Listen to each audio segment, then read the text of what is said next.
Thank you for being here tonight. I'm sorry that I can't be there with you in person, though it does sound like the storms are rolling in. So I guess it's perhaps better to be, many thousands of miles away from you. So my name is Kathryn Olivarius. I'm an assistant professor of history at Stanford University. My research and teaching has focused on the antebellum South, the history of slavery in the greater Caribbean, and also the history of disease as well. And I'm going to tonight briefly outline some of the major arguments of my first book called Necropolis, which was published last year by Harvard. This is a project that I started working on over a decade ago, long before any of us had ever heard of COVID-19. Now, actually, I had no intention of writing a book about New Orleans or yellow fever, though I am what my family calls a historical hypochondriac. I've always been sort of obsessed with historical diseases like dropsy and leprosy, etc.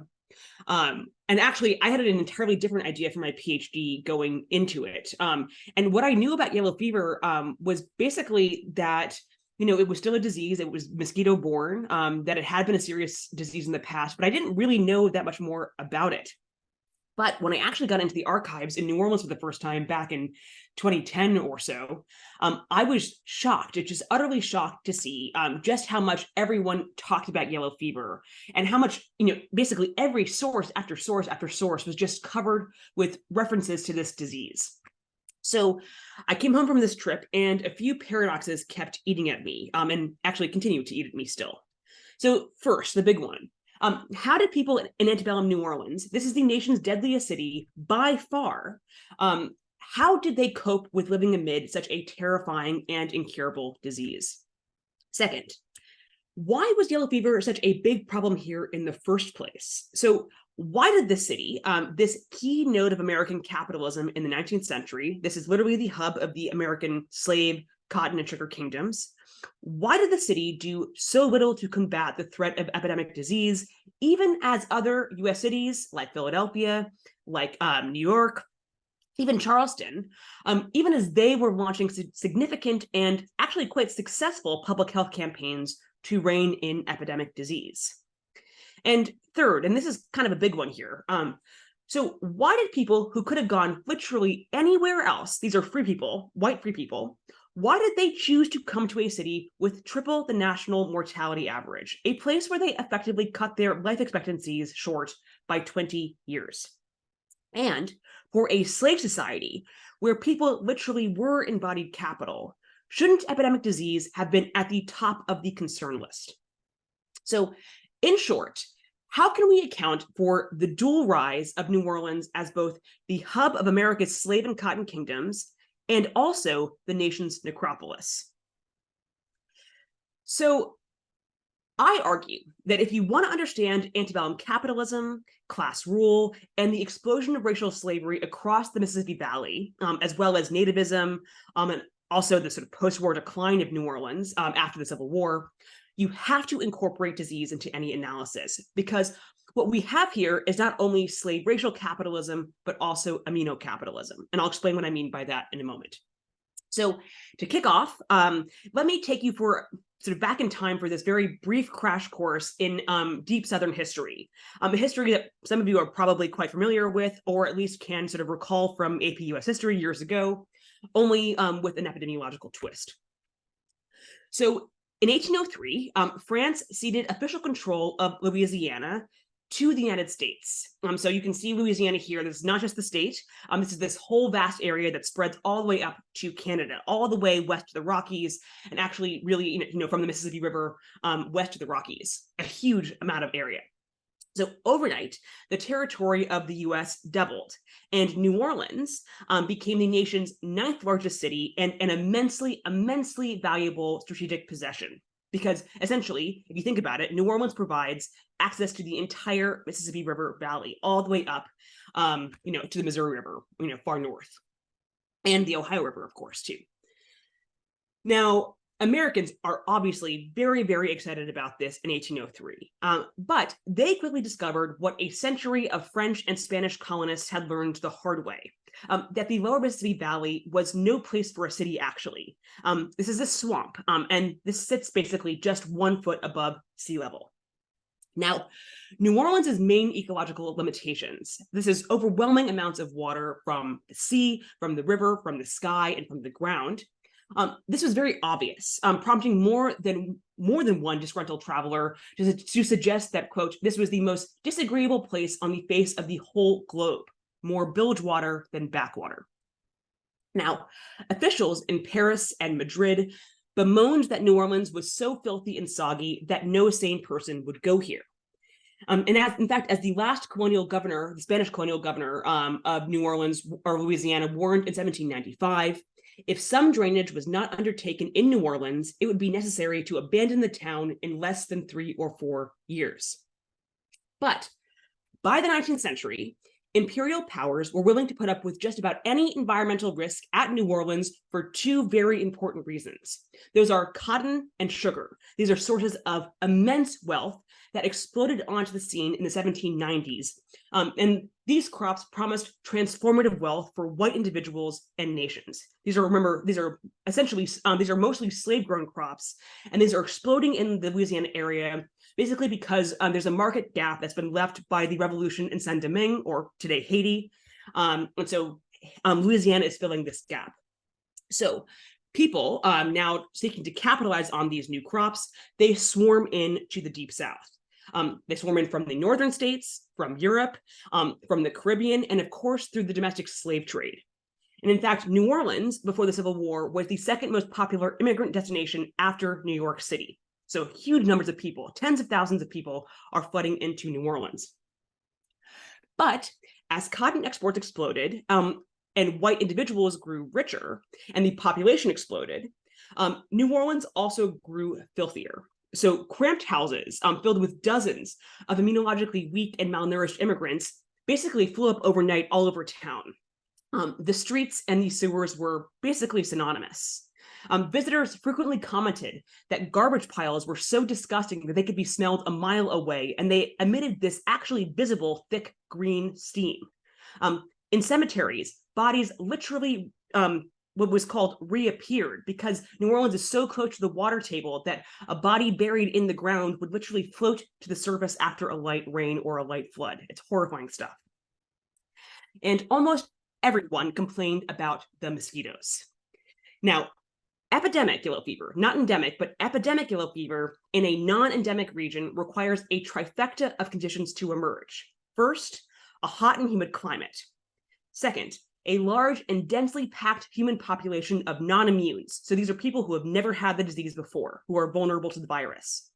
And 3, a large and robust mosquito population. Actually, of this one very specific breed of mosquito, the Aedes aegypti. This is the vector of yellow fever. Now, these conditions, these were occasionally met in Charleston, or even in temperate cities like Boston and Philadelphia, and even actually in Ireland. I've seen examples of outbreaks of yellow fever happening in Ireland. Malaria too, in fact. But as more and more ships carrying non-immune people in and out of New Orleans, also carrying mosquitoes, these are from West Africa, these are from the Caribbean, they're landing in subtropical New Orleans, and this city is unknowingly becoming a particular petri dish of disease. Now, from 1796, cases of yellow fever appeared every summer. Every second or third summer, this mosquito-borne virus became epidemic, killing about 8% of the city's population and leaving countless more people widowed, orphaned, and bereaved. Now, during bad fever seasons, as many as 20 or even 30% of people in immigrant neighborhoods, these are mostly Irish and German immigrant neighborhoods, called strangers at the time, 20 to 30% of these people could die, hence its nickname as the stranger's disease. And in 1853, about 12,000 people perished over the course of 3 months, constituting about 1/10 of the city's population, or 1/5 of the Irish-born population. So in fact, in mortality terms, the 1853 epidemic remains one of the worst natural disasters in all of American history. Now, surrounded by this terrifying, omnipresent and seemingly unstoppable virus, people spoke of being subject to 2 tyrants, that is King Cotton and Yellow Jack. Now, yellow fever was petrifying because it was so mysterious. There was no cure, there was no inoculation, there was no conclusive evidence of disease transmission. there was no consensus as to whether it was miasmatic or contagious, and there was no satisfactory explanation for why it killed some while sparing others. It was only at the very, very end of the 19th century that the mosquito vector was discovered by Cuban researchers, and only in the 1930s that an effective vaccine was developed. And it was, and in fact remains, a horrible way to die. Victims experienced the sudden onset of intense headaches, muscle pains, and chills. Victims seeped blood through their external orifices. They wept tears of blood, and they vomited up coagulated blood. And eventually, patients turned banana yellow from jaundice as their organs shut down. They lapsed into a coma, and then they died. And it was such a painful death, in fact, that even the very pious were screaming profanities as the end neared.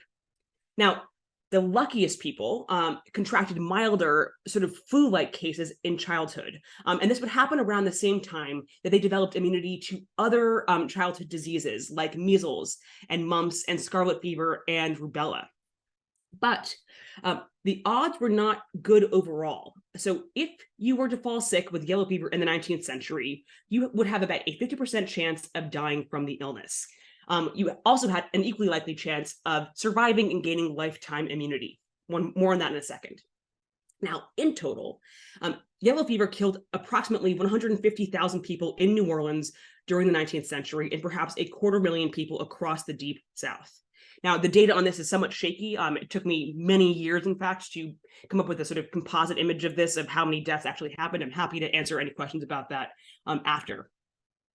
Now, I argue that many, perhaps even most of these yellow fever deaths in New Orleans were excessive. So I mean by that, that these people did not have to die, and actually probably wouldn't have died had they lived under a different regime.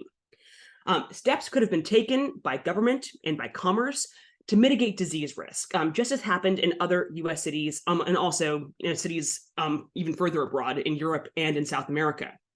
So the major question is, why didn't elites in New Orleans take similar steps? Well, I argue this is because they embraced immunocapitalism. So this is a system of class rule. And within this system, white elites, so-called immunocapitalists, they found that they could use yellow fever and the chaos that it engendered to consolidate their power. So how did they do this?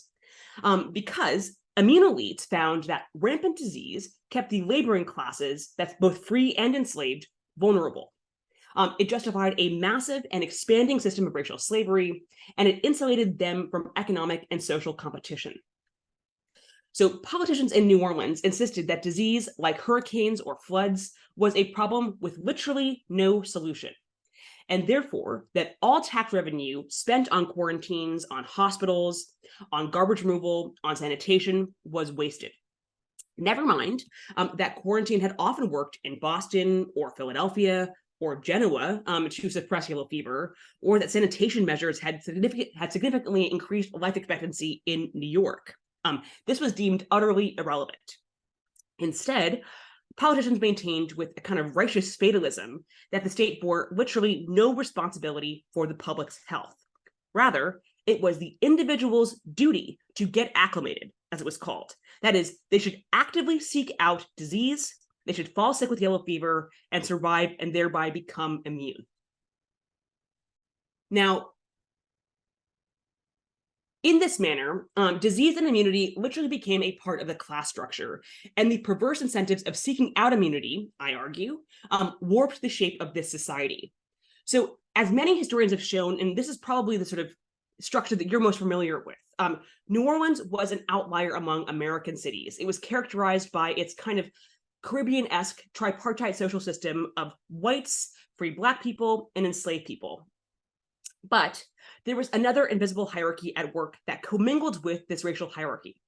So this city was also stratified between yellow fever survivors who possessed immunity, these are so-called acclimated citizens, those who remained vulnerable to the virus, these are so-called unacclimated strangers, and those people whose immunity status could only socially and economically benefit others. So in this category are most Black slaves and also most free people of color.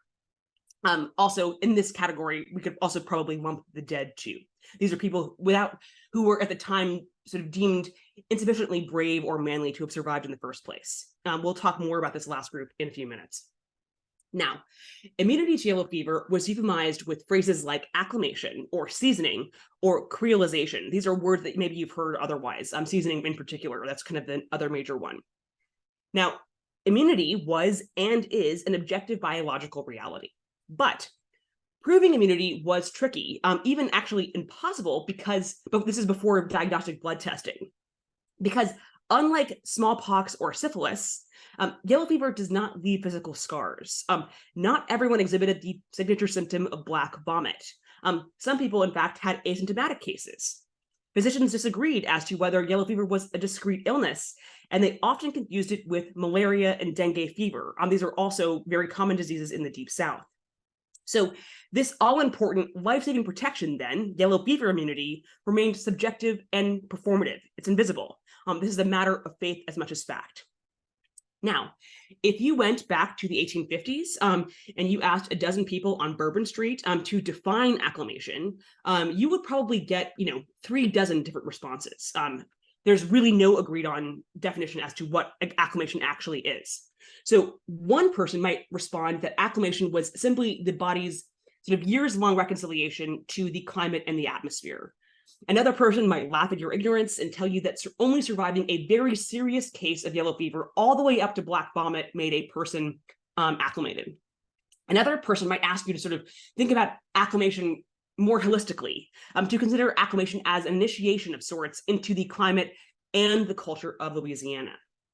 So perhaps if you're like me, you would probably find those definitions unsatisfactory. And so you might ask some follow-up questions that would elicit a sort of more perhaps hostile response. So you might ask, could a person lose their acclimation if they left the tropics for long periods of time? Were Creole children, that is, people who were born in Louisiana or the tropics, were they acclimated as a kind of birthright?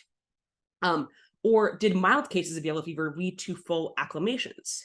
And hopefully you would not commit the ultimate faux pas of New Orleans and challenge any of these men that you were talking to on their own acclimations, because that might put you in the hospital. There are many cases, in fact, of people who challenge a person's, very strongly felt sense that they are acclimated, and this ends in fisticuffs and even actually death. So this is a very important matter of personal identity. And probably you would leave these conversations agreeing with the wisdom of novelist and steamboat pilot Mark Twain, who wrote, in fact, in one of his sort of least remarkable novels, Gilded Age, that acclimation was a highly sensitive and deeply personal topic on which, quote, no two persons exactly agreed, unquote. So Deep Southerners did not have a stable concept of acclimation, but they were socialized to recognize immunity cues in others. So if a man was Creole, so if he'd been born in Louisiana, or if he lived in the tropics for multiple years, society sort of generally gave him the benefit of the doubt. He could essentially pass as immune. If he was a newcomer, if he was poor, if he was foreign born, or if he was a drunk, he was assumed to be unacclimated until proven otherwise. So acclimation is the process of surviving yellow fever. It became immunocapital if it was recognized by others. So acclimation is the process. Immunocapital, you have immunocapital if it's recognized by others. In fact, white New Orleanians, they conceived of immunity quite literally as capital, and they encoded it with pecuniary value. Their definitions mapping quite closely, in fact, to those theorized by French sociologist Pierre Bourdieu. So a white person with immunocapital found himself economically reborn. He made more money in better jobs. He was promoted more readily. He had access to new lines of credit and insurance. His social standing also improved. With this acclimation credential, he could marry and sort of mingle within elite circles, and was provided access to lucrative commercial and civic networks. White elites, white individuals also possessed cultural capital. So in declaring themselves acclimated, they made a claim about their innate worth and legitimacy, that they were creditworthy, good risks, people of character and grit permanently invested in the society and in turn worthy of investment. So as one Connecticut immigrant boasted while convalescent from yellow fever, he said this, quote, "Victory had perched upon my banner. I was an acclimated citizen and as such received into full favor in the good city of New Orleans, where they distrust everybody until they become endorsed by the yellow fever." So immunity, whether real or imagined, it really, really mattered. For white people, immunity affected where they worked, what they earned, where they lived, and with whom they dealt. It determined whether you could get life insurance and bank loans. It decisively impacted a white person's ability to find stability, social acceptance, and a political voice. So most people came to agree with Dr. Edward Hall Barton, who was once the president of New Orleans Board of Health, who said this, quote, "The value of acclimation is worth the risk." So most newcomers quickly heeded this wisdom, not avoiding yellow fever, but actively seeking it out. And in fact, sort of acclimation, this is so important in this society that I've seen all sorts of examples of people quite literally injecting black vomit into their veins with syringes, or rolling around in their friends' beds who've just been taken to the charity hospital, sort of delirious with yellow fever, or people literally eating black vomit, seeking to get sick. This is how important this is, that people will literally gamble their life in this manner. So let's take a sort of brief look at a few examples of where immunity mattered and discuss why it mattered and how the slipperiness of acclimation was handled. So first, in the job market. So convincing a potential boss that you were acclimated was a crucial part of getting a job in Louisiana, especially for young white men seeking professional advancement in cotton factories, in merchant houses, and in wholesaling. These were jobs at the time that were considered to be sort of springboards to slave and land ownership. Now, job seekers filled newspapers with personal declarations of immunity. So one clerk enumerated his credentials in this order, quote, "Well acclimated, well educated, speaking 5 languages with the best of references, notable integrity and business capacities." Now, immunity status was often the first question asked of an applicant, because from the boss's perspective, it was considered to be basically a waste of time and resources to train someone for a detail-oriented job only to see him stricken or dead by the autumn. Now, there was no official proof. There's no immunity passport. And as I said earlier, acclimation, of course, was invisible. But other things sort of stood in as approximations. So employers often demanded proof of local birth or else a physician's letter certifying acclimation.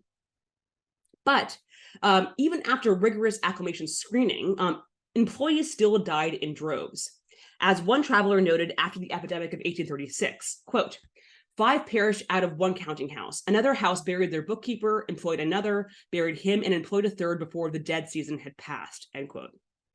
Now, such mortality among the allegedly immune suggests that clerks either misjudged their own immunity, or, probably more likely, they willfully lied about it.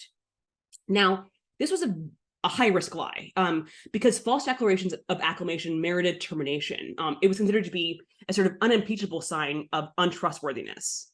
But many apparently believed that the lie was worth it. And so they would basically feign ignorance one summer and then worry about surviving the disease later. Now, in time, surviving yellow fever evolved into a moral or almost sort of patriotic act, with a successful brush with yellow fever becoming the quintessential demonstration of calculated risk-taking in this marketplace, that a white man had willingly gambled his life and had paid his biological dues. So now he was worthy. All elites here factored successful acclimations into their Genesis stories. And in these stories, acclimation was always framed as a choice. This is really crucial. So this man had decided to contract yellow fever, and he had willed himself to survive. And they were able to do this, this man was able to do this because they were strong, they were manly, they were godly, and most importantly, they were masculine. Now, the flip side of this logic, of course, was that those who died deserved to die because they were weak, they were effeminate, they were sexually deviant, they were cowardly, and they were probably drunkards. Of course, surviving yellow fever had very little to do with 19th century medicine or personal choices or morality or character. But capitalists preferred to laud themselves as climactic champions of sorts, with yellow fever immunity locally referred to as a passport to riches, a rebirth, or even the baptism of citizenship. So distilling the randomness of life and death into a matter of individual choice, of course, clashed with the fatal reality. But the cold facts of disease risk, that half of all victims would die, mattered little because the myth of immunological reward proved far more powerful. Thus, while epidemics raged, young, unacclimated men then, I should say, just as they do now, They routinely touted aspirational mantras about human agency over disease. They would insist to their mothers in letters that yellow fever was a mild ailment only. They would boast that they had never been healthier. They would reassure family far away that they would succeed where others had failed. And in fact, this sort of reminds me of actually very early on during the pandemic, when I would have students who would say, well, you know, I'm healthy, I'm young, I do yoga, I drink green juice, I'm healthy, I'm not going to get COVID. This is very much the same kind of attitude. You can see this here, how sort of history repeats itself. Everyone is very good at writing themselves out of the statistics. Now, such optimism, in the case of Antebellum New Orleans, might have been self-delusional, but most unacclimated whites bought into immunocapital and the hierarchy it created, believing that the system would benefit them eventually. And after all, immunological discrimination was just one more form of bias in a city essentially premised on inequality. Now, this logic could very easily slip into exploitation and abuses.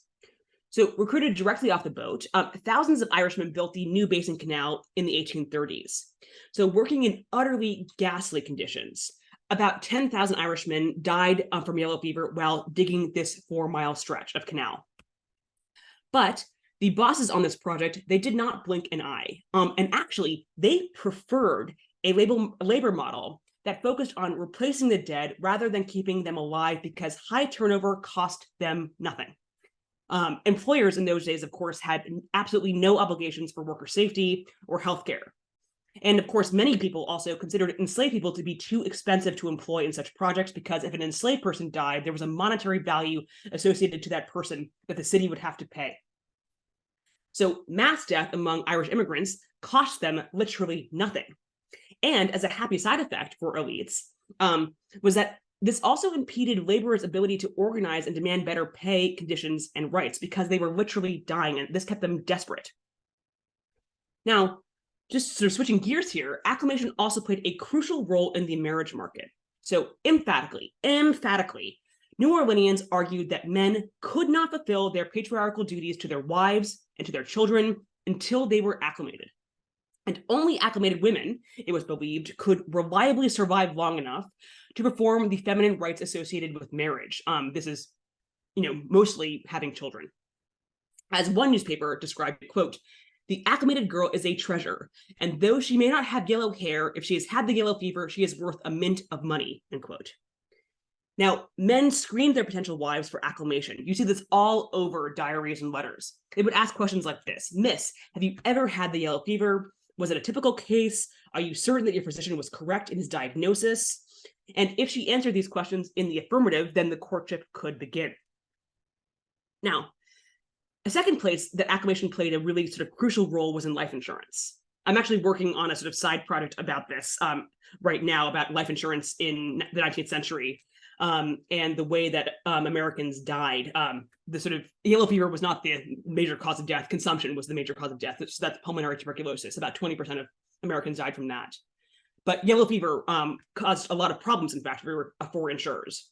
Because the difficulty of verifying acclimation, this is this idiosyncratic process based on precarious science and anecdotal declaration, this really proved a conundrum for life insurance companies who were seeking to extend policies only to good Southern risks. This is actually acclimated white yellow fever survivors.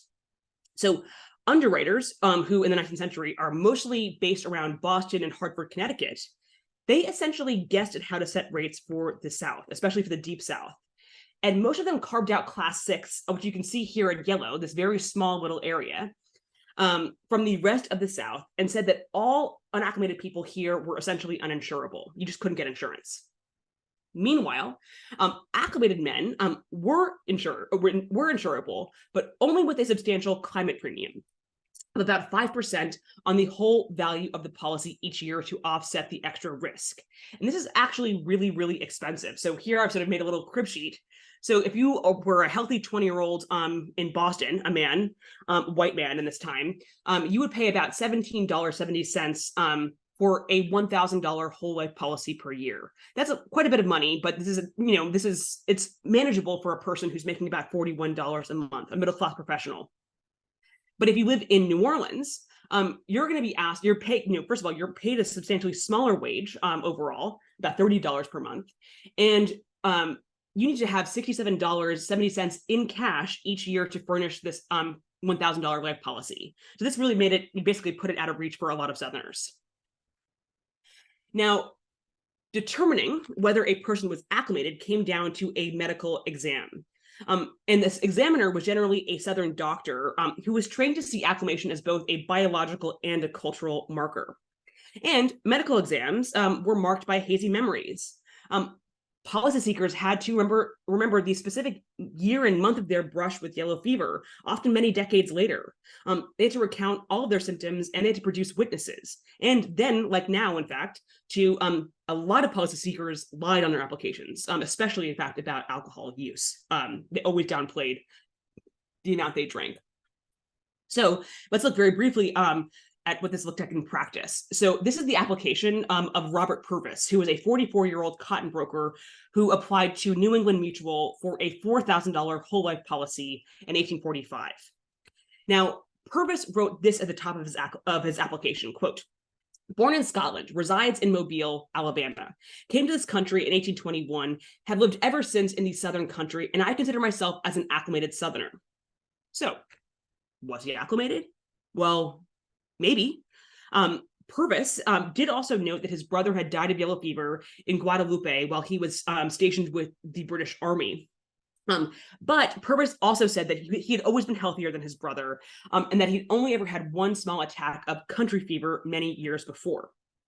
So Purvis's family physician and 3 of his business associates provided affidavits that he was healthy, acclimated, and was therefore a good risk. And in fact, they were right, because Purvis died in 1871, aged 71.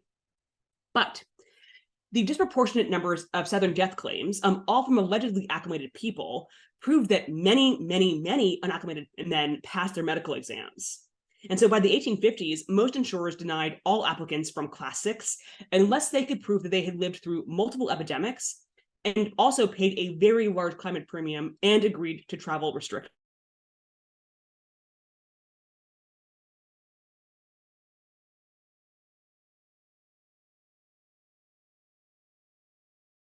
Been worse in New Orleans. The city had no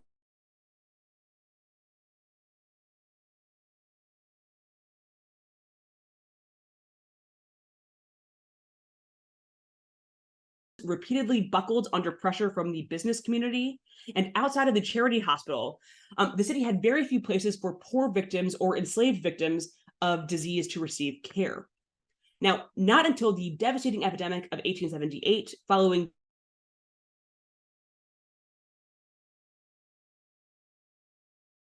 public health is public wealth.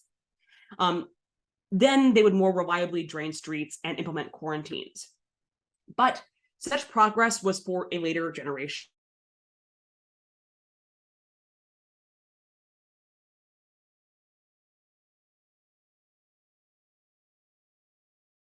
New Orleans spent just 4 cents per year per person on public health, per free person, that is.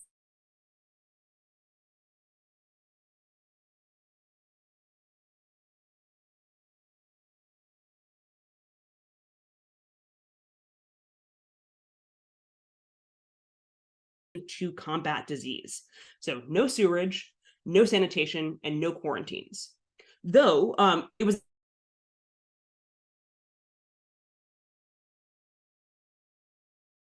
now, perhaps the priorities of the commercial civic elite, these immunocapitalists, would have differed had they worried that mass death would undercut the cotton and slave markets. But because of the domestic slave trade and because of robust European immigration, there was no shortage of labor. And the elites were themselves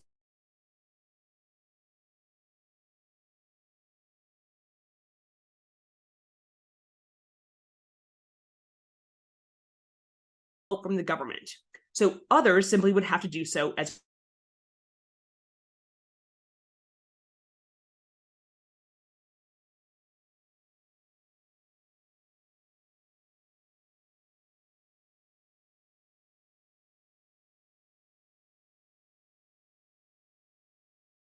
now, pursuing solutions to yellow fever was considered to be a poor use of political capital. And there were essentially no negative consequences for politicians who avoided the disease question. So you might ask, why is this? Well, this is because I think in 1820, property requirements barred nearly 60% of white men from voting in New Orleans. So excluding so many white men, while also, of course, excluding all women, free Black people, enslaved people, recent immigrants, and children, meant that only a tiny, tiny, tiny proportion of city residents actually voted. And luckily for politicians, those inhabitants who clamored for public health infrastructure, they quieted over time. And they did this either because they came to accept the sort of filthiness of the urban condition. And in these days, all cities are pretty disgusting, to be honest. But New Orleans is certainly, filthier. So perhaps they came to accept this reality, or else they gained immunity and they joined the class of acclimated citizens, or else they fled the city and left, or they died. And as naturalization required 5 years of residence, there was a strong overlap between the non-acclimated, the non-propertied, and the non-citizen. And figuring that a large percentage would die before becoming enfranchised citizens, politicians could easily ignore the unacclimated bloc, because after all, dead men did not vote. Acclimated men did. Now, demonstrating just how little concern they had for their constituents, most senators and city councilors and mayors, even immune ones, they would escape to their country plantations during epidemics, where they joined the business elite.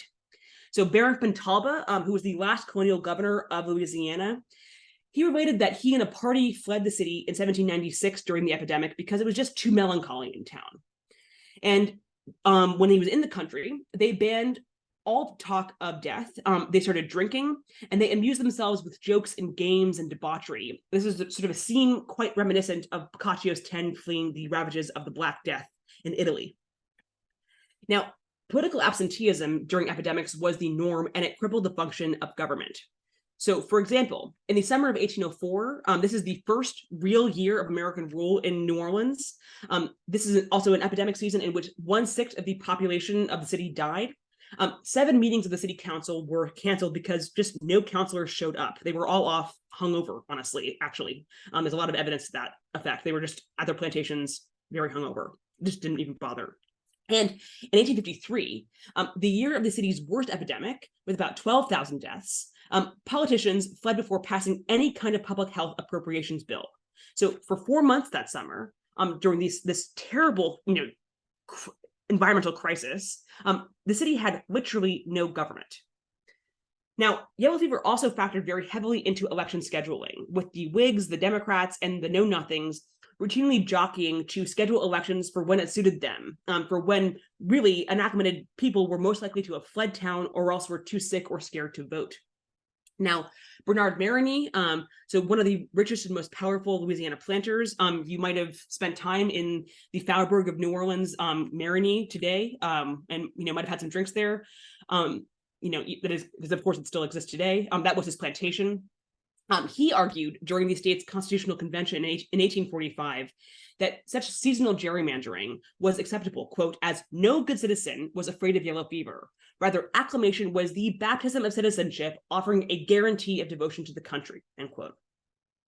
Now, with politicians' intent to avoid or perhaps even exploit yellow fever, politicians or sort of private citizens stepped in to sort of ameliorate the mass mortality and its worst social effects.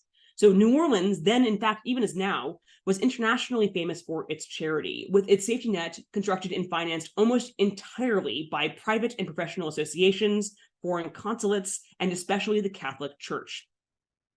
Now, most of the unacclimated poor came to rely on this privatized patchwork system of charity for their survival, forced to accept the harsh reality that public health was private acclimation. Now, last, let's discuss the place that immunity played the most measurable role. This is in the New Orleans slave market. Now, remember, New Orleans was the nation's largest slave trading city, and theoretically, immunocapital could have transected race. But if immunity helped transform whites into potential slave owners, into merchants and commodity capitalists, Black people were alleged to be naturally resistant to yellow fever. And the real kicker is this. So enslavers argued that this God-given immunity, this is divinely given, and that this immunity showed that God literally intended Black people to be enslaved in the American South. You see this all over pro-slavery literature from the late antebellum period. So in essence, what they're saying is that, what I'm saying is that Black and white immune responses to the yellow fever virus were identical. But this society responded to their acclamations differently, using racialized assumptions about epidemiology to justify yet more inequality. So by the 1850s, almost the entire medical community publicly, that's very important, agreed with the words of Dr. Samuel Cartwright, one of the most famous and most vilest pro-slavery theorists from New Orleans, who said this, that all Black people were, quote, perfect non-conductors of yellow fever. Now, what is really interesting about this is that modern epidemiologists have discovered no mechanism for hereditary resistance to yellow fever as they have for other diseases. So this suggests that immunity did not pass from African-born parents to American-born children, because every single person, no matter what race they are, has to develop immunity individually. They have to survive the disease for themselves, or today get vaccinated. So hereditary immunity did not exist. But this did not stop physicians and sextons from presenting incredibly distorted statistics to justify racial slavery, suggesting, for instance, that only 3 Black people died from yellow fever in New Orleans in 1849 as compared with almost 800 white people, or that only 5 Black people died in 1853 as compared with 12,000 white people. Now, in private, all, and I mean literally all white enslavers, acknowledged that this was a lie. So planters' letters and diaries are filled with worries about what would happen to their capital. So this is their capital, and they think of this as these are enslaved people, or so their capital is literally embodied in these people. They worried what would happen when epidemics descended. So savvy enslavers would only purchase Creole or guaranteed acclimated people, and they charged premiums for acclimated slaves, sometimes very hefty ones. So here you can see this is a letter from a planter named John Palfrey, who's arguing to his attorney, this is in 1815, he's arguing to his attorney that the value of an enslaved girl named Maria, that the potential buyer had way lowballed the price. And he's basically saying that a 5% risk premium per year should be added to her because she's now acclimated. And this was a risk that he had adopted in purchasing her. That was his risk, therefore it should be his reward. Now, so just sort of to reiterate this, for white people, Black people's acclimation was a risk reducible to a numerical value, and it was their prerogative as white people to leverage it for their gain. Now, in the slave market, people were advertised with all kinds of words, so like fancy or likely or choice. And these words were loaded with local meanings. For an excellent book on this, Soul by Soul by Walter Johnson, it's an excellent and just heartbreaking and beautifully written book. He talks a lot about the ways that these sort of words had meaning in the slave market. But acclimated was a very common descriptor used as well in slave advertisements. This is, of course, a euphemism that conveniently reduced a person's suffering into a marketable asset. And it was marketable. Acclimated slaves commanded much higher prices, in fact, between 25 and 50% more. Now, the fiction of racial immunity proved incredibly useful in this slave society. So only inherently immune Black people, the logic went, could safely cultivate epidemiologically fraught spaces immediately around New Orleans. So white people, the logic went, lacked the constitution to work in such a climate. So Black slavery was therefore classified as positively natural, even humanitarian, because it protected the health of white people, insulating them from labor in spaces that would kill them.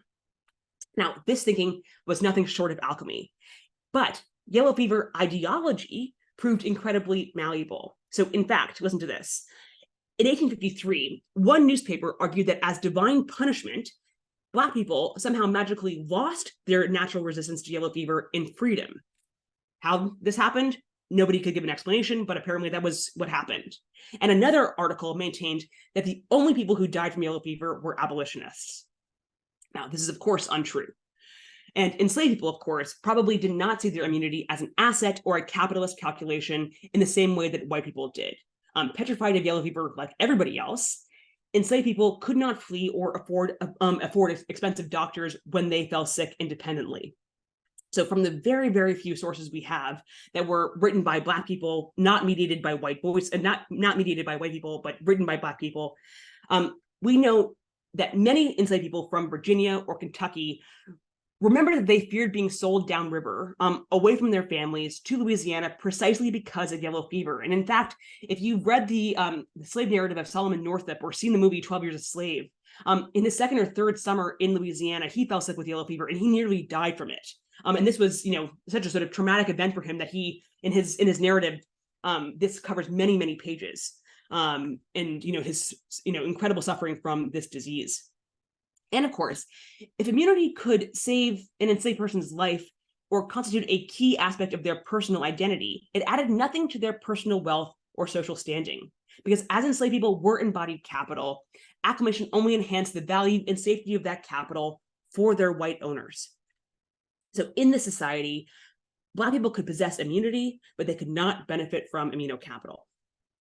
So in ending, I just want to impress upon you how much yellow fever touched just about everything in this world.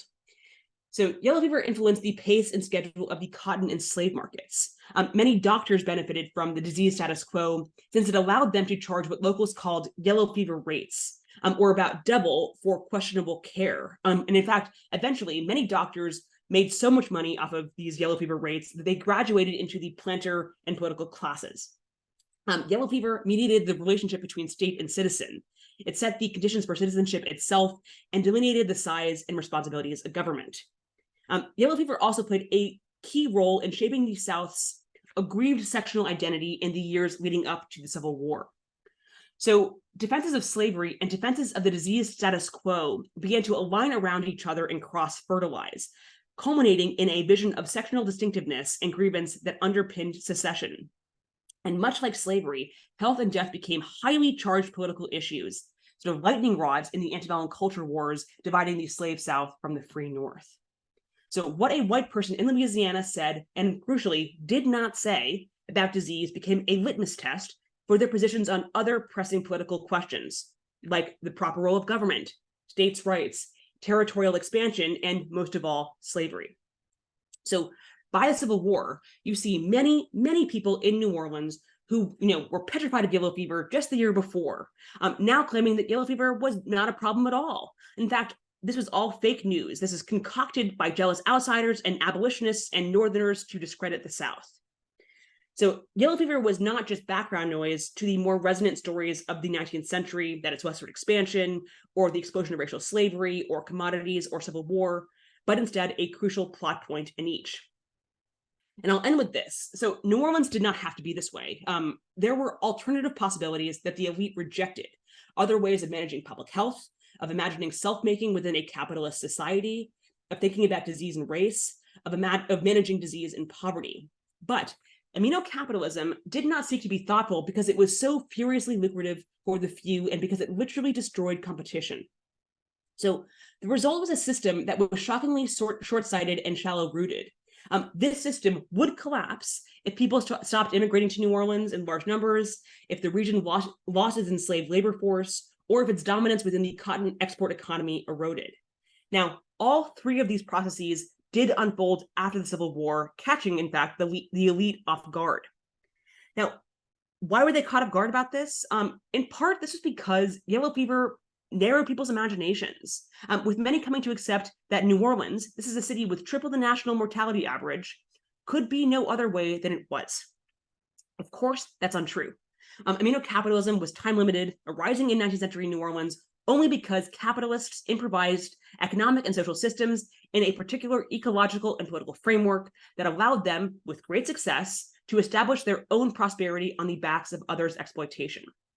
So from New Orleans' first undisputed yellow fever epidemic in 1796 until its last in 1905, the white ruling class mobilized disease to their advantage. In this manner, immunocapitalism is reminiscent of what economist Naomi Klein called disaster capitalism.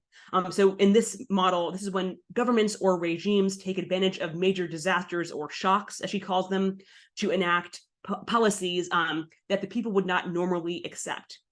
But in the case of New Orleans, however, shocks were not individual wars or invasions, as they are in Klein's modern narrative, but rather repeated epidemics that together formed a century-long war of epidemiological attrition. Now, yellow fever simply was accepted as a transaction cost of doing business in New Orleans. The results were wealth for the few and misery for the many. Thank you. Thank you. That was awesome. We glitched out a couple times, but I think we got the we got the major. I hope so. And I should say, I apologize. I look at these images all day of people dying in various states of yellow fever, and I'm working on a new project about syphilis now. So it's like my life is constantly it's sort of inundated with images. So I apologize. I think they're quite shocking to the to new people. Here we are. Well, do you have time for a question or two? If anyone has, Sure. If anyone wants to, I'll change it so you can unmute yourself. You should be able to now if you want to ask a question.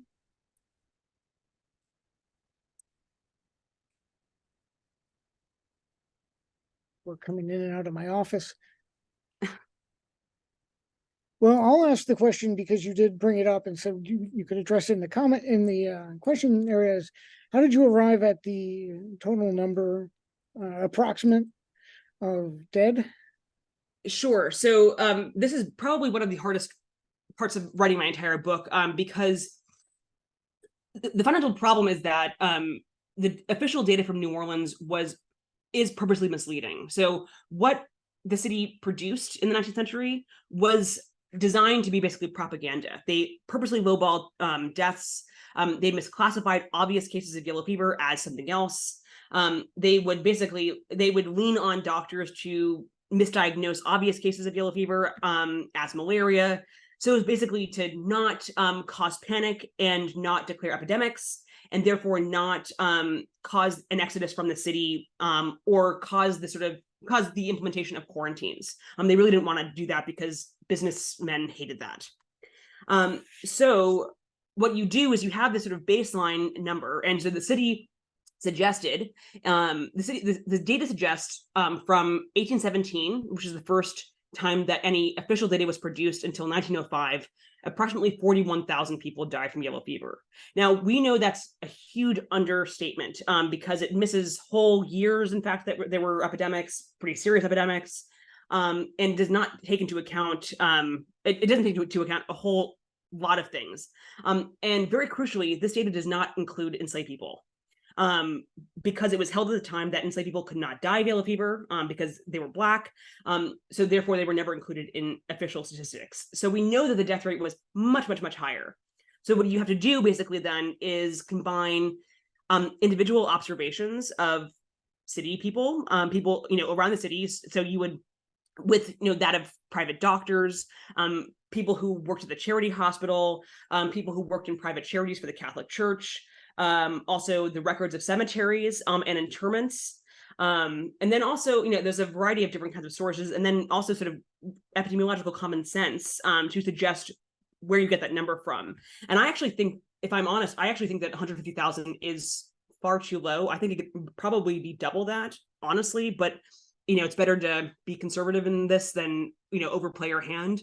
But it's, we're talking on the order of many hundreds of thousands of people or 100,000 people who died from this disease that are obvious and we can count.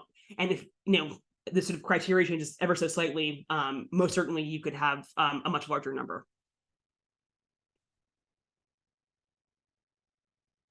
Go ahead, Charlotte, if you want to speak, you can. Did your estimates of deaths include the Irish? Yes, and so the Irish, from the large numbers of Irishmen, Irish people start to immigrate to New Orleans following the Irish potato famine in the 1840s. So you have huge numbers of people who are arriving in New Orleans, impoverished, deeply malnourished, in fact, too. And so they're arriving in the city, and they arrive in May. And they're immunologically very weak. And so they are basically food for fodder for epidemics. And I should say perhaps that if there's one ethnic group that is most associated with yellow fever, it is the Irish, more than any other group. And this is because the Irish are very numerous in New Orleans in the 19th century, but also because they were very, very vulnerable to this disease due to a variety of sort of social circumstances, and that they were, lived in cramped areas very close to the docks, and so we're vulnerable to this. And so you can see in the 1850s to many doctors who compile lists of the dead, and they do this from, they will collate basically the records of all of their friends and also the charity hospital records, and also they'll go to each individual cemetery, the Catholic cemeteries and the Protestant cemeteries, and they will try to sort of get to a truer number of who actually died. These sort of compendiums of death, they will often have the place of death, place of birth or origin or nativity marked. And it's just sort of this incredibly sad picture where it's just, Ireland, one after the other. In some cases, it becomes sort of, in some years, more German immigrants die, but than others. But it's they are counted. But like every group, they're undercounted as well. And that's just a reality that, you have to sort of be comfortable or become comfortable with uncertainty when dealing with any kind of statistics in the 19th century, just because they're poor to begin with. They're bad in New Orleans. They're also not great in, New York. They're not great in London.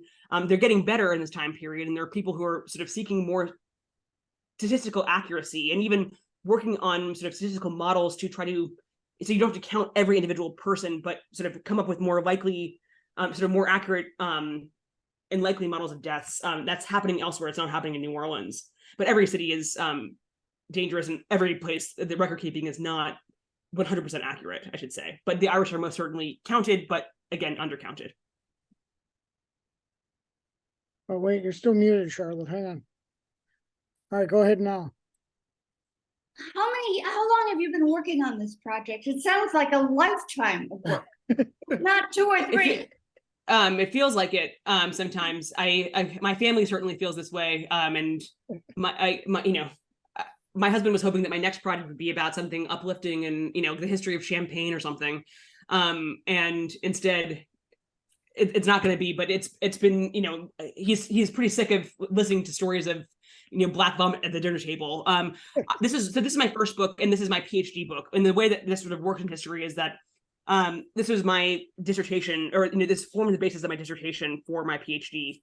And so I've been working on this, it was really 10 years from starting this project into publication of the book. So it's a long time. Hopefully I'll be faster at writing in the future. And one can hope. Right. I doubt it.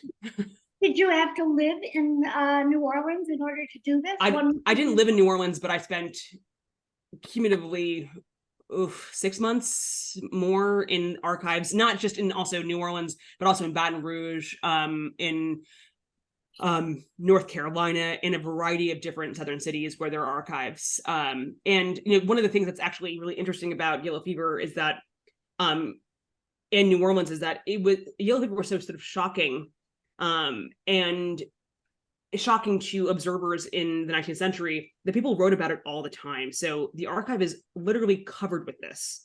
And people will write long letters about, and this was like a sort of a common experience that I would have where, I would look up a letter, it'd be 8 pages long between business associates, one in, London and one in New Orleans.